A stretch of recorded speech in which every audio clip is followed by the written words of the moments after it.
Assalamualaikum warahmatullahi wabarakatuh. Pemirsa, kita bertemu lagi dalam diskusi kebangsaan, sebuah diskusi yang membahas masalah-masalah kebangsaan. Seperti biasa, kita hadir bersama Bapak Maijen Purnawirawan Tritamtomo. Selamat datang, Pak. Hari ini kita akan membahas satu isu yang memang viral karena juga ini akan menjadi salah satu parameter bagi publik untuk menilai kesiapan bangsa ini, Indonesia ini, untuk menghadapi berbagai macam tantangan ke depan yang memang semakin kompleks. Pemirsa, sebagaimana kita tahu bahwa belum lama KTT G20 di Bali digelar dan semua pihak, bahkan dunia, mengakui bahwa itu menjadi acara yang sukses. Artinya dari kesuksesan itu Indonesia ke depan akan dipandang sebagai negara yang memang patut untuk diperhitungkan dan dihargai di percaturan dunia. Nah, salah satu dari bukti kesuksesan itu adalah disepakatinya kesepakatan dari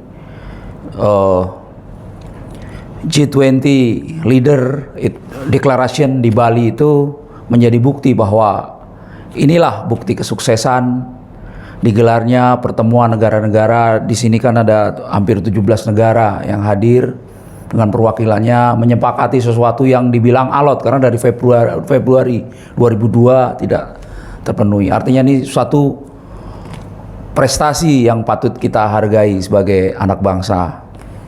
Nah, cuman di sisi lain ketika di bagian timur di Bali kita menjadi saksi suksesnya perhelatan akbar dunia ini, di sebelah sana, di wilayah timur juga, kita mendengar kabar yang cukup menyedihkan, yaitu kembali lagi adanya korban di Papua, di Dogiai. Itu ada pembakaran rumah, bahkan kantor-kantor pemerintahan juga dibakar dan juga pembakaran mobil. Dan diduga hanya karena masalah sepele karena ada seorang anak kecil yang ditabrak truk. Nah, sehingga seperti itu. Nah, mungkin ini adalah menjadi semacam sinyal terkait kesiapan kita menghadapi yang seperti tadi saya bilang di depan, bahwa ini menjadi sinyal kesiapan kita untuk menghadapi berbagai macam tantangan, terutama di perhelatan nanti di 2024 pemilu. Nah, mungkin ini ada beberapa isu hari ini yang kita akan bahas, Pak Tri, terkait dengan kesiapan Indonesia menghadapi tantangan ke depan. Nah, mungkin bisa dijelaskan, Pak, terkait itu. Baik, terima kasih pada pembawa acara. Dari pengantar yang disampaikan oleh beliau cukup memberikan masukan kepada kita dengan dinamika perkembangan lingkungan strategik, kemudian kawasan regional. Ini mengharuskan kita sebagai anak bangsa harus tetap awas dan waspada, mengingat impact yang ditimbulkan dari kawasan internasional Ukraina dengan Rusia, perang dingin antara Amerika dengan China dan lain sebagainya, pergolakan politik di beberapa kawasan di wilayah regional. Ini langsung tidak langsung akan berpengaruh langsung pada masalah yang menimpa negara yang tidak siap, termasuk masalah ekonomi, lapangan pekerjaan dan lain sebagainya. Kemudian yang kedua, kita melihat dari apa yang disampaikan beliau tadi, bahwa baru saja negara kita menyelenggarakan satu event internasional yang amat penting, yang memiliki gaung luar biasa, yaitu G20. Ini satu keberhasilan. Namun dari keberhasilan itu ada yang membuat kita juga ikut miris. Dengan dibentuknya 3 kabupaten baru di Pegunungan Tengah, baru saja terjadi satu kegiatan maupun di kawasan sebelah timur itu sendiri yang berkait dengan masalah penghadangan yang dilakukan oleh GPK terhadap prajurit TNI dan Polri. Timbul korban luka. kemudian terjadi perusakan, pembakaran, dan lain sebagainya yang mengakibatkan kerugian yang luar biasa, baik material dan kepercayaan dari masyarakat. Yang ketiga, bagaimana penegakan hukum yang tumpul ke atas, tajam ke bawah. Ini terkesan pilih kasih. Nah, kalau kita lihat seperti ini, bagaimana kita akan membangun keutuhan bangsa? Karena di dalam hidup kehidupan ada gap. Nah, gap ini, akankah kita mampu mempertahankan, merapatkan barisan untuk mencapai tujuan nasional, manakala ketahanan nasional tidak mantap dan tidak terkendali? Apa yang kita lihat tadi yang saya sebutkan sebagai suatu gap dari gatra kehidupan. Nah, jawabannya sederhana. Kita tidak akan mampu merapatkan barisan manakala gatra kehidupan di dalam Tahnas itu ada yang terganggu. Jawabannya tidak mungkin. Kenapa nggak mungkin? Karena di sini ada celah-celah yang dapat digunakan oleh anasir yang tidak bertanggung jawab untuk melakukan aktivitasnya melalui pendekatan politik divide et impera, politik pecah belah. Ini ditandai oleh, selain dari dalam gatra kehidupan yang kita akan bongkar itu, ya, ini diminta pada anak bangsa secara utuh dan seluruhnya harus mampu menjaga, mengamankan ini keseluruhannya. Tapi apa yang kita lihat, kita harus jujur menyatakan, karena di depan mata ini terlihat nampak jelas gap yang ada di dalam gatra kehidupan. Mari kita lihat secara jujur di dalam Trigatra maupun di dalam Astragatra. Bagaimana Pulau Pasir, belum masalah demografi, belum masalah kondisi sosial. Nah, kemudian kita lihat apakah ini ada gesekan atau tidak? Apakah ini berjalan mulus atau ada riak-riak di dalam? Ternyata kalau kita lihat, kita petani secara jujur dan bertanggung jawab di dalam gatra ideologi, ini ada persoalan. Bagaimana partai politik yang akan melaksanakan kegiatan 2024 ini saling serang. Kemudian bagaimana partai politik, salah satu partai politik dituduh bahwa di dalamnya adalah kumpulan dari orang-orang yang tidak bertanggung jawab. Ini akan menjurus pada masalah SARA, berbahaya. Kemudian kedua, masalah politik. Bagaimana kita melihat bahwa menjelang 2004 nih bakal calon yang digadang-gadang oleh partai politik yang kita tahu belum tentu balon ini akan berhasil, sudah dicaci maki seperti itu.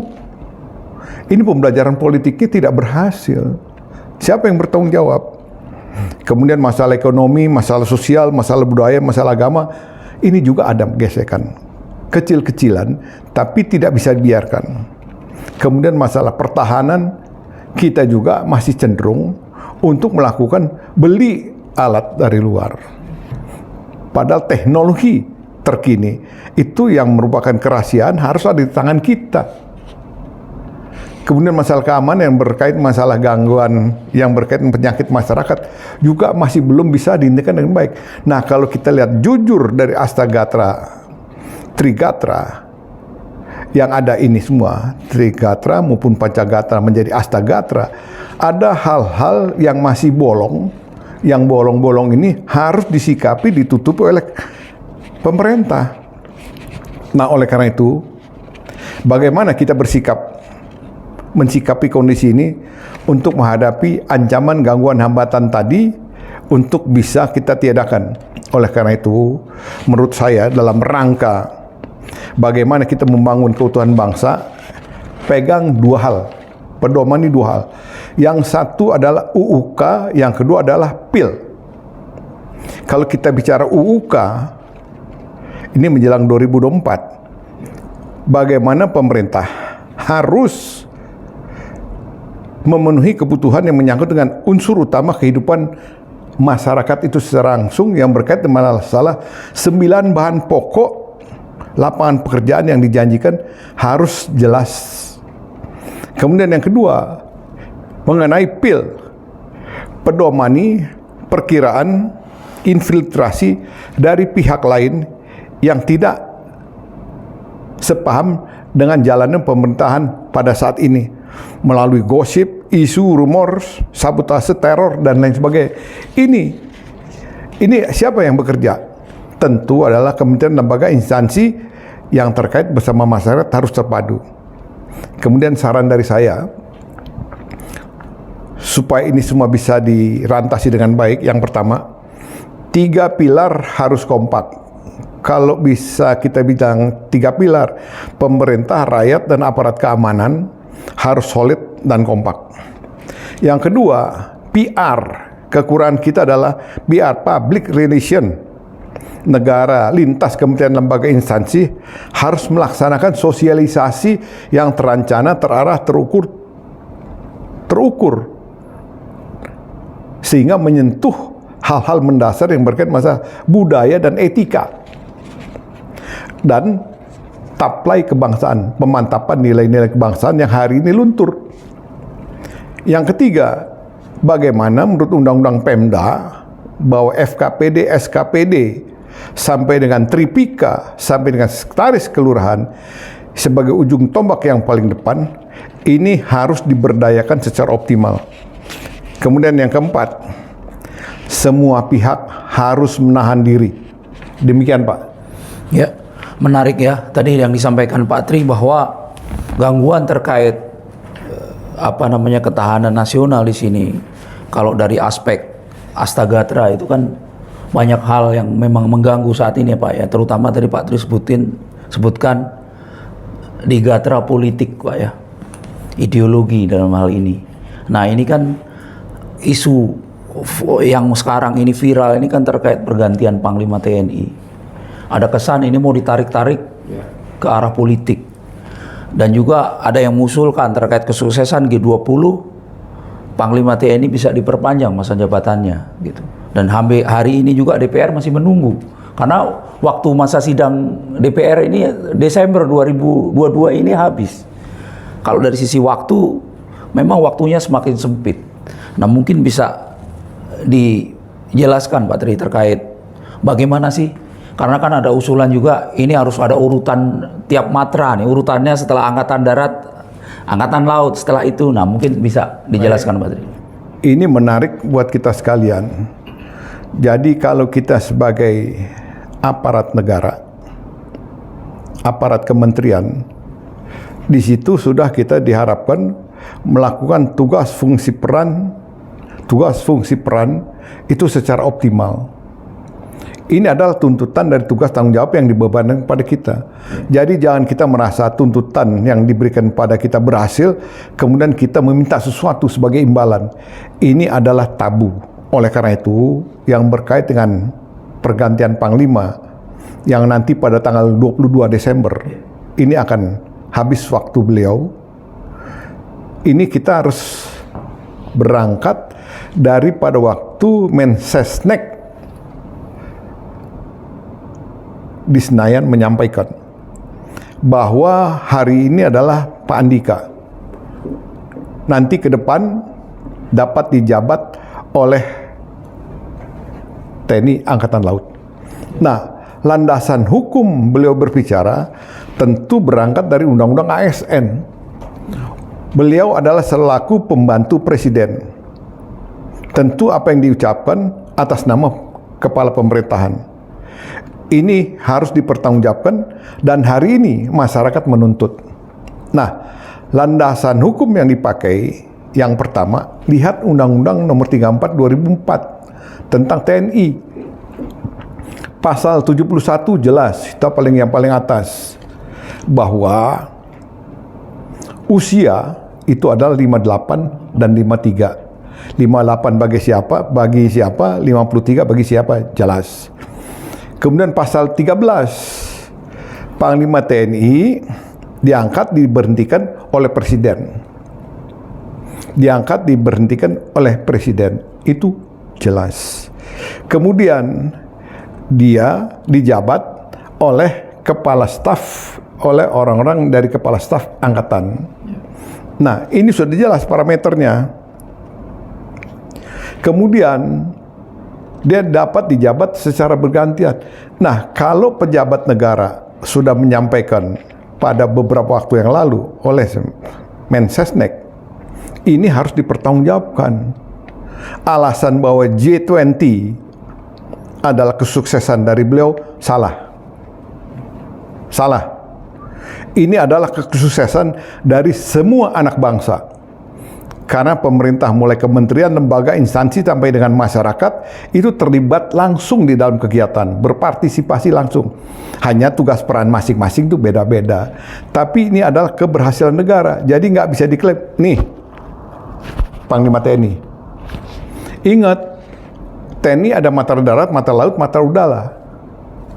Kemudian di situ ada angkatan laut, ada kepolisian negara juga ikut berpartisipasi, intelijen negara juga berpartisipasi, sampai dengan kementerian, sampai dengan masyarakat ikut berpartisipasi. Jadi keberhasilan ini adalah keberhasilan negara. Nah, tentu kita bangga bahwa salah satu keberhasilan semua berjalan lancar, aman, tertib, dan terkendali. Salah satunya ditinjau dari aspek rangkaian kegiatan itu berjalan lancar, keamanan, tertib, tanpa ada suatu masalah di lapangan. Ini tanggung jawab semua. Nah, oleh karena itu, kalau keberhasilan Panglima TNI dianggap ini satu keberhasilan pribadi beliau, dan beliau layak untuk ditindaklanjuti, untuk diperpanjang, tolong dipertimbangkan. Karena tolong dihitung aspek moral, kejiwaan. Kita berorientasi kepada organisasi, bukan pada orang perorangan. Kemudian landasan hukum kedua, undang-undang tentang administrasi pemerintahan. Kita mengambil keputusan berdasarkan pada asas AUPB, asas umum pemerintahan yang baik. Di situ berdasarkan pada landasan hukum. Tolong, landasan hukumnya sudah jelas. Jangan lagi diputar-putar untuk membuat satu hal yang menggelisahkan masyarakat. Kemudian Undang-Undang RI nomor 5 2015 tentang ASN, bicaraan yang disampaikan oleh pejabat negara di dalamnya adalah sebagai perekat pemersatu bangsa. Dengan gara-gara mempertahankan seseorang dengan dalih dia berjasa G20, tolong, ini berbahaya. Justru menimbulkan diskriminasi di antara angkatan dan Polri. Dan bisa timbul tidak kepercayaan dari warga masyarakat kepada pemerintah. Nah, ini harus dikaji dengan benar, dengan baik. Nah, oleh karena itu, menurut saya, tolong segera, karena jabatan Panglima TNI adalah jabatan penting dan strategis, karena dinamika perkembangan lingkungan membutuhkan tampilnya seorang pemimpin yang baik. Dan tolong jangan pernah lupa, ini adalah berkaitan masalah tol laut. Kita ingat bagaimana pada waktu Garuda Shield, kendali operasi Panglima TNI, pendaratan amfibi di Tanjung Balai Karimun dipimpin langsung oleh Kepala Staf Angkatan Laut. Tolong, kebersamaan ini dibangun. Beliau yang langsung ada di BMP 30 untuk melakukan pendaratan di Tanjung Balai Karimun. Kemudian waktu G20, beliau ada yang di Selat Bali, di Laut Bali sebelah utara, di atas kapal komando, kapal permukaan. Jadi semuanya berperan. Nah, dengan kondisi seperti ini, lingkungan strategik, Alki 1, Alki 2, Alki 3, tentunya tolong diberi kesempatan kepada Kepala Staf Angkatan Laut. Dan ini bukan domain darat, keliru besar. Oleh karena itu, mohon dengan hormat untuk menjaga kebersamaan tadi, kesatuan persatuan terjaga. Mohon dapatnya dengan waktu kurang dari 1 bulan, surpres ini diturunkan hendaknya kepada pimpinan DPR. Dengan turunnya kepada Ketua DPR, Ketua DPR akan memasukkan kepada Balek. Nanti Balek tinggal mengalamatkan pada Komisi 1 atau sampai dengan Komisi 11. Komisi mana yang akan menelaah ini seluruhnya. Setelah dipelajari, diputuskan, kemudian melalui fit proper, ini hasilnya akan diajukan kepada beliau untuk mendapatkan putusan. Nah, oleh karena itu, saya tidak bilang Kepala Staf Angkatan Laut, tapi tolong dapat dijabat secara bergantian. Ini layaknya dengan tol laut, ini menjadi perhatian buat pimpinan. Demikian Pak, makasih. Ya, menarik sekali penjelasan Pak Tri ya terkait tarik ulur pergantian Panglima TNI. Karena ya tadi seperti publik melihat bahwa ini ada tarik-menarik kepentingan politik. Nah, kembali lagi terkait ini kan terkait gatra ideologi dan politik. Nah, isu yang berkembang saat ini bahwa ideologi itu menjadi semacam peluru untuk menembak partai politik. Bahkan media pun ikut memblow up terkait saling serang di antara partai politik. Sehingga ini partai politik gonjang-ganjing. Padahal 2024 adalah waktu yang sangat dekat. Nah, mungkin bisa dijelaskan Pak, efek atau impact dari tudingan terkait ideologi sebuah partai politik ini, sehingga itu ada kekhawatiran akan membahayakan persatuan dan kesatuan bangsa. Bisa dijelaskan? Terima kasih kepada pembawa acara. Isu kedua yang berkembang di masyarakat, baik melalui media elektronik, YouTube dan lain sebagainya, kita menjadi miris karena antar partai politik menjelang pemilu 2024 ini saling mengkomentarinya justru tidak dengan nada yang baik, negatif yang ditampilkan ke belakang, saling tuding, saling tuduh, cacat dan menjelekan. Nah, ini suatu hal yang sifatnya tidak mendidik. Kemudian yang kedua, warga masyarakat pun ikut menyerang partai politik. Kemudian bagaimana masyarakat menyerang balon yang dijagokan oleh partai politik. Padahal kita tahu perhelatan ini masih berjalan 14 bulan efektif. Dan kita paham bahwa balon ini belum tentu akan menjadi presiden nantinya. Karena ada mekanisme yang harus dilalui. Oleh karena itu, budaya timur, etika dan kesantunan tadi harus tetap dijaga. Karena apapun cacian makian tadi akan membuat stigma di masyarakat, akan membuat gap di masyarakat yang berkait masalah SARA, Arab Yaman, politik balas budi dan lain sebagainya. Ini nggak pas. Nah, ini ada sesuatu hal yang tidak pas. Kalau dibiarkan, ini pasti akan mengganggu terwujudnya kesatuan persatuan bangsa. Padahal 2024 nanti ini kita akan memilih pemimpin bangsa yang bertanggung jawab supaya kita lepas landas, bukan tinggal landas di landasan pacu. Ini sangat memprihatinkan. Bunyi hujatan itu macam-macam. Misalnya, salah satu partai politik tempat berkumpulnya orang-orang yang keras. Satu partai politik tempat berkumpulnya orang-orang bekas larangan dari partai-partai politik, organisasi politik dan lain sebagainya. Ini menyakitkan. Ini menyakitkan. Kenapa demikian? Mari kita coba melihat kepada landasan hukum yang berlaku. Undang-Undang Dasar 45 baik di batang tubuh, pasal 27, pasal 28, sampai dengan pasal 30. Setiap warga negara wajib untuk bela negara. Kemudian kedua, wajib menghormati hak asasi orang lain. Kemudian setiap warga negara dalam hukum dan pemerintahan wajib pada tunduk wajib dan tunduk pada peraturan perundangan tanpa kecuali. Ini tolong. Jadi nggak ada kebebasan yang absolut, semuanya harus dipertanggungjawabkan. Kemudian kedua, kita bicara landasan hukum kedua, Undang-Undang Nomor 2 2011 tentang partai politik yang merupakan revisi dari 2008 yang lalu, Nomor 2 2008 yang lalu, bahwa di dalam batang tubuh menjelaskan partai politik dibuat untuk memberikan penguatan dalam pelaksanaan demokrasi. Itu. Kemudian yang kedua, sebagai mitra dari pemerintah, penyeimbang. Yang ketiga, dia dalam rangka ikut serta menjaga keutuhan negara kesatuan Republik. Jelas.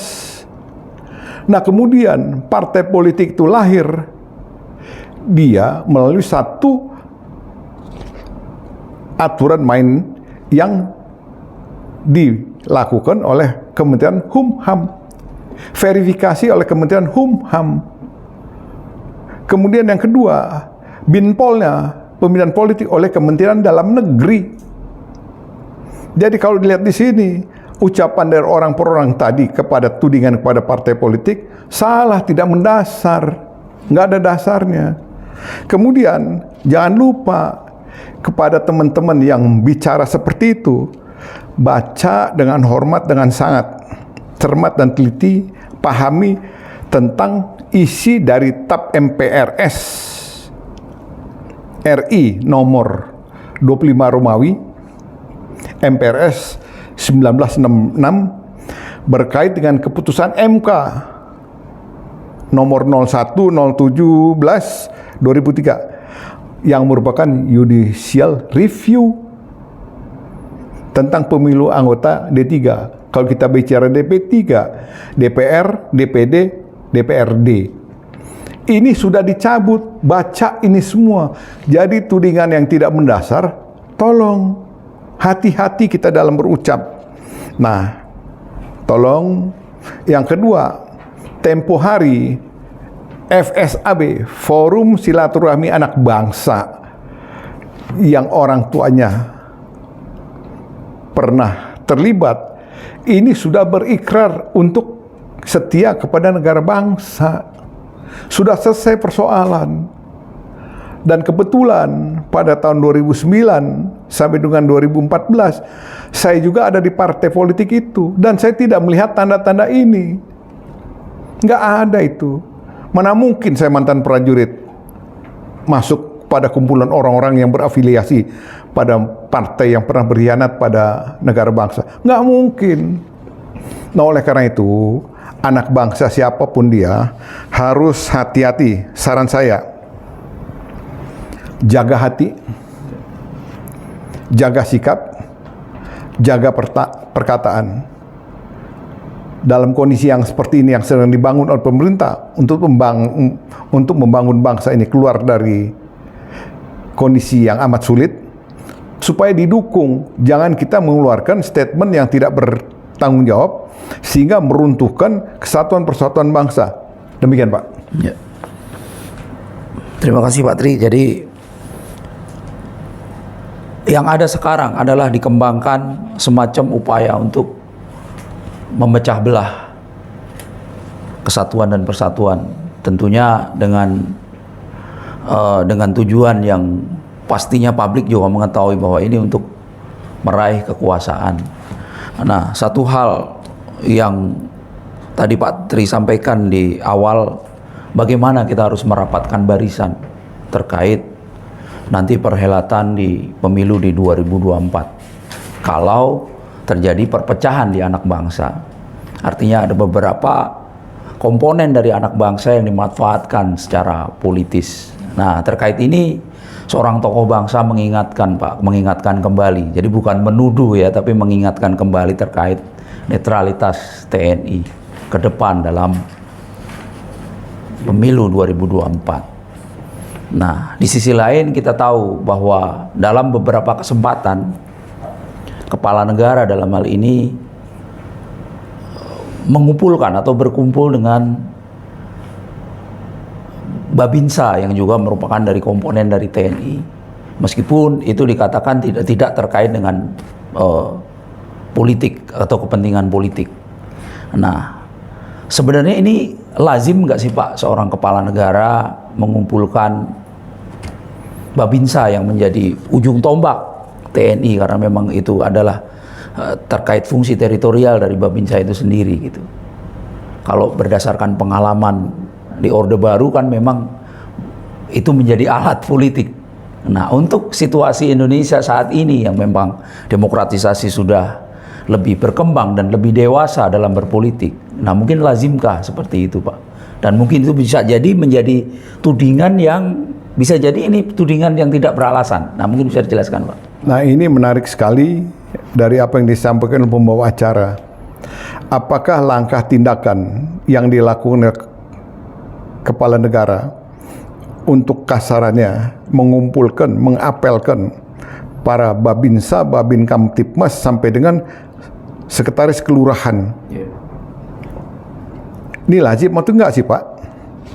Nah, kita lihat mulai dari zaman Orde Lama, Orde Baru, sampai dengan reformasi yang sekarang sedang berjalan, ya baru kali ini seorang kepala negara mengumpulkan perangkat pemerintahan yang paling bawah untuk diajak berkomunikasi.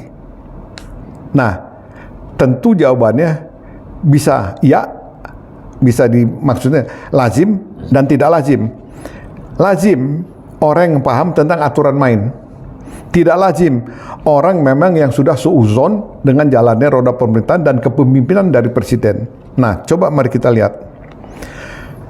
Cibiran itu datangnya bertubi-tubi. Datang dari berbagai pihak, antara lain bunyinya. Apa relevan nggak sih? Yang kedua, apa ini dalam rangka persiapan 2024 yang menarik-narik TNI Polri dan perangkat desa untuk sebagai ujung tombak memenangkan si Fulan untuk menjadi presiden? Atau yang ketiga antara lain cari muka. Nah, ini antara lain. Ini jawabannya bisa iya, bisa tidak. Tapi tolong, kalau kita membaca dengan cermat tentang Undang-Undang Dasar 1945, bahwa kekuasaan pemerintah negara itu di tangan presiden. Kalau bicara kekuasaan negara, beliau harus menjaga seluruh wilayah, meningkatkan kesejahteraan, sampai beliau juga meyakinkan dunia tentang aturan-peraturan yang berlaku di negara ini seperti apa. Kemudian pasal 30 Undang-Undang 45 dalam bab pertahanan dan keamanan, setiap warga negara wajib melaksanakan pertahanan keamanan negara. Kalau kita wajib berarti TNI Polri sampai dengan unsur-unsur masyarakat di dalamnya terlibat. Nah, oleh karena itu salah. Kata siapa nih salahnya? Tolong diingat bahwa beberapa waktu yang lalu presiden pasti mengikuti, pembantu presiden pasti mengikuti apa yang terjadi di tubuh TNI. Manakala waktu itu bagaimana ada distorsi antara Pak Dudung dengan Panglima.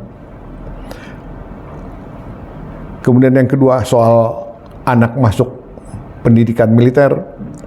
Kemudian yang kedua persoalan Sambu di kepolisian sampai dengan Minahasa dan lain sebagainya. Kemudian di pemerintah daerah juga terjadi KKN yang seperti itu. Mungkin presiden melihat rentang kendali komando yang diharapkan bisa berjalan dengan bintal fungsi komando dari atas ke bawah bisa berjalan, dilihat ini ada garis yang terputus. Nah, akhirnya beliau mengambil satu langkah top down. Salahkah? Enggak juga. Kenapa saya bilang tidak? Tolong, presiden menurut undang-undang, beliau adalah panglima tertinggi dari TNI. Kalau bicara TNI dalamnya ADALAU, kepolisian, sampai dengan tolong. Yang kedua, beliau di undang-undang ASN adalah sebagai pejabat pembina kepegawaian tertinggi. PNS sampai dengan PPPK. Beliau nih sampai dengan perangkat desa yang paling ujung. Karena apa? Dalam rangka pemerintah melakukan fungsi pembangunan yang rapat tahunan selalu dilakukan, itu ada yang namanya Renbangpus, ada yang namanya Renbangda. Renbangpus sampai dengan Renbangda, TNI Polri sampai dengan Pemda, mulai tataran FKPD, SKPD sampai dengan bawah, itu anggota dari Renbangda. Saya pernah menjabat Kasdim, saya terlibat sebagai anggota Renbangda di daerah saya, Pangkak Jenek Kepulauan di Sulawesi Selatan. Jadi saya tahu. Nah, beliau dalam konteks ini bagaimana beliau berharap bahwa ingin mendengar apakah program pemerintah berjalan sesuai rencana atau tidak. Tentu karena apa? Kalau kita bicara FKPD itu ke provinsi, Pak. SKPD kabupaten kota. Kemudian kalau kita Tripika itu tingkat kecamatan. Kalau kita breakdown ke bawah, sekel itu adalah sekretaris kelurahan, di dalamnya ada Babinsa, Babin Kamtipmas, sampai dengan LKMD, Lembaga Ketahanan Masyarakat Desa. Ini adalah unsur yang paling ujung, paling pojok, yang harus mensukseskan apa yang menjadi program pemerintah pusat daerah. Apakah ada kendala atau tidak? Karena ini beliau akan memberikan informasi secara berjenjang kepada forum Binda. Karena di daerah ada forum komunikasi intelijen daerah untuk melihat apakah ada gata-gata dalam kehidupan yang bolong. Sehingga dibahas untuk mencegah tanggal ancaman yang mungkin terjadi secara dini. Demikian juga yang dilakukan oleh Bapak Presiden beberapa waktu yang lalu. Nah, oleh karena itu, tolong baca Undang-Undang Nomor 3 2002 tentang HANEK. HANEK kita dilakukan secara semesta dengan melibatkan seluruh komponen warga negara, bangsa, terencana, terarah, terukur, yang dikoordinir oleh negara melalui Menteri Pertahanan yang bertanggung jawab kepada Presiden. Rantai komandonya jelas. Hanya kita minta tolong. Pada zaman Orde Baru saya pernah jadi komandan peleton. Bagaimana komandan peleton pasukan diminta untuk menekan partai lain untuk memilih pada partai lain. Ini jangan terulang kembali. Jangan ada yang terselubung dalam konteks ini. Dan saya yakin Pak Jokowi tidak akan melakukan itu. Belajar percaya, oleh karena itu fungsi pengawasan dari Bawaslu harus bertanggung jawab ini kelak. Bawaslu dikasih peran tugas tanggung jawab, harus berani menyatakan benar itu benar. Panglima TNI dengan jajarannya, Kapolri dengan jajarannya, Kementerian Dalam Negeri dengan jajaran harus bertanggung jawab. Jangan sampai forum temu kangen ini diberdayakan untuk memenangkan balon di lapangan. Ini salah. Demikian Pak, makasih. Yang menarik Pak, terkait tadi kan ada Astagatra yang disebutkan Pak Tri, bahwa Pak Tri juga menyebut terkait gatra politik dan juga gatra penegakan hukum segala macam. Ini kan satu hal yang bersentuhan langsung dengan masyarakat. Tadi Pak Tri sampaikan satu pesan bahwa jangan sampai penegakan hukum atau hukum ini tajam ke bawah, tumpul ke atas. Nah, terkait itu, kalau memang masyarakat atau rakyat ini merasa ada diskriminasi terkait penegakan hukum, tentunya ini akan menjadi salah satu pemicu perpecahan antara anak bangsa. Nah, berlatar belakang dari hal itu, ada satu hal yang sekarang ini juga menjadi isu viral dan tuntutan untuk penegakan hukum secara tuntas dianggap belum selesai, itu tragedi Kanjuruhan, Pak. Artinya di sini Aremania masih melakukan demo di mana-mana, ada tuntutannya usut tuntas terkait tragedi Kanjuruhan. Nah sekarang yang jadi pertanyaan, karena kan ada semacam ini ya, pameo lah bahwa kalau anak buah bersalah, bagaimana tanggung jawab atasannya? Kalau kita lihat kan ini TNI di level bawah sudah ada tindakan, polisi udah ada di level bawah ada tindakan, PSSI mungkin yang belum, dan mungkin dari sisi pemerintah daerah, karena seharusnya semuanya ikut bertanggung jawab. Nah, sebenarnya gimana sih Pak? Kalau memang atasan bawahan bersalah, mestinya kan atasan juga harus ikut bertanggung jawab. Nah, mungkin bisa dijelaskan Pak, ini terkait tragedi Kanjuruhan yang publik melihat penegakan hukum ini diskriminasi gitu, hanya sampai di level bawah saja, nggak sampai ke atas. Yang bisa jelaskan Pak? Baik, terima kasih. Ini menarik lagi. Pembawa acara tentu menyampaikan ini berdasarkan alasan temuan di lapangan. Bagaimana korban yang memiliki keluarga sampai datang ke berbagai pihak, Komnas HAM sampai dengan ke Mabes Polri, menangis di situ. Ini hati kita terenyuh. Karena ini adalah duka negara. Selain duka keluarga, ini duka negara. Dan dunia ikut prihatin. Nah, ini menjadi menarik. Karena beliau bertanya, Pak, jenjang tanggung jawabnya seperti apa sih Pak seharusnya? Nah, tolong. Ini ada hal yang menarik buat saya. Karena apapun, ini tim gabungan pencari fakta sudah bekerja.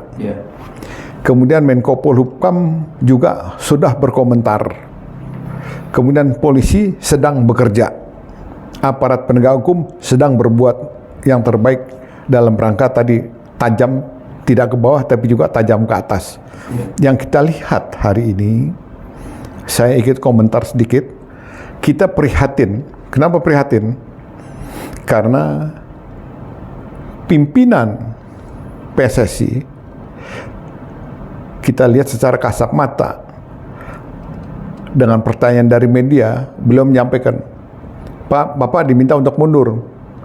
Saya akan tanya dulu kepada keluarga. Ini menarik buat saya, memilukan buat kita semua, memalukan buat kita semua, sekaligus memperhatikan.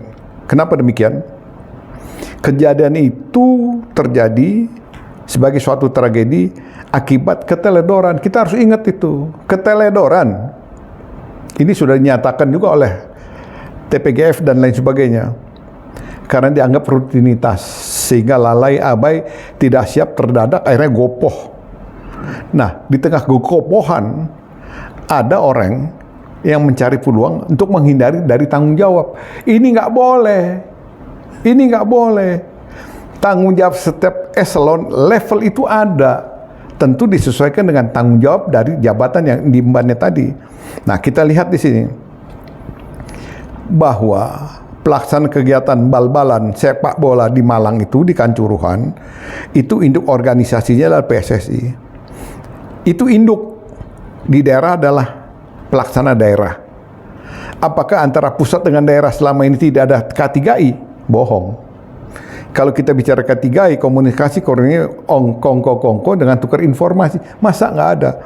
Bicara masalah tipologi daerah, tipologi pendukung, kesiapan aparat keamanan, dan ini dari omong-omong itu pasti ada.